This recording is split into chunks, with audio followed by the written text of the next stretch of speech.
hello everyone আজি লৈ আহিছো আপোনালোকৰ ওচৰলৈ এটা নতুন ৰেচিপি আপোনালোকে নিশ্চয় ভাল পাব মোৰ কিন্তু খাবলৈ বহুতেই ধুনীয়া লাগিল বলক তেন্তে আজি নতুন ৰেচিপিটো বনাবলৈ আৰম্ভ কৰো এতিয়া আমি বনাও ফ্ৰেঞ্চ ফ্ৰাইজ তাৰ কাৰণে ইয়াত লৈছো 3টা আলু এতিয়া আলু কেইটা ভালদৰে গুছাই লম গুছাই লোৱাৰ পিছত ভালদৰে ধুই লৈ এতিয়া আলু কেইটা সমান সাইজত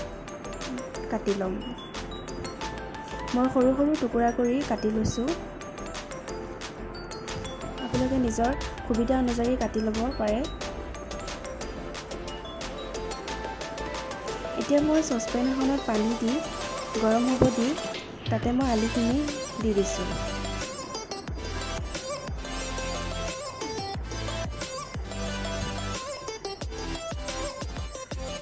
তাৰ পাছত ইয়াত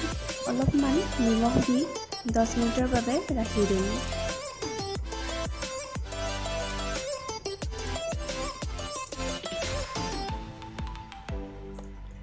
মাজে মাজে লৰাই থাকিম যাতে এইখিনি লাগি না যায়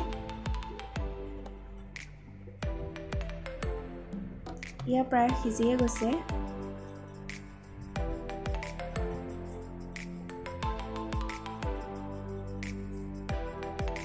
এতিয়া মই ধুনীয়াকৈ চাকি লৈ ঠাণ্ডা পানীৰে ধুই লম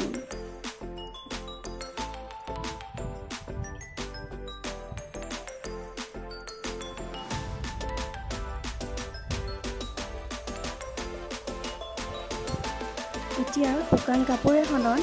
আলুখিনি মেলি লম পানীখিনি শুকাবৰ বাবে 1 ঘণ্টা মানৰ বাবে ৰাখি দিম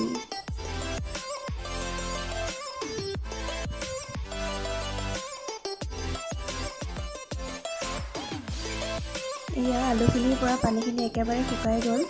এতিয়া বাউল এটাত উলিয়াই লৈ কৰ্ণফ্লাৱাৰ দি মই ভালদৰে সানি লৈছো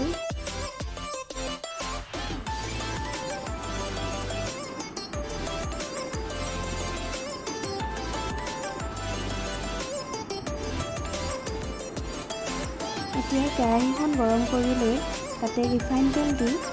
তেলখিনি গৰম হোৱাত আলুখিনি ফ্ৰাই কৰি লৈছো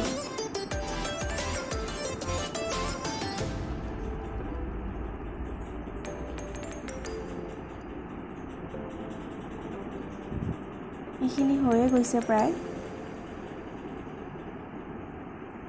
এতিয়া মই এইখিনি নমাই লৈ এতিয়া মছলাটোৰ বাবে ৰেডি কৰিবৰ বাবে তাতে চাট মছলা ৰেড চিলি মই 2 চামুচ লৈছো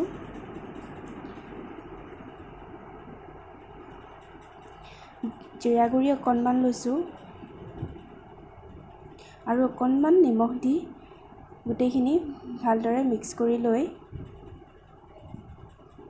ফ্ৰাই কৰি লোৱা আলুখিনিত মই দি দিছো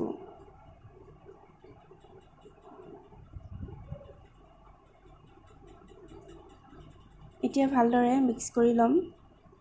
ইয়া প্ৰায় হৈয়ে গ'ল ইয়া আমাৰ ফ্ৰেঞ্চ ফ্ৰাইজ ৰেডি হৈ গ'ল কেনেকুৱা পালে সকলোৱে জনাব দেই আজিলৈ আহিছো বাই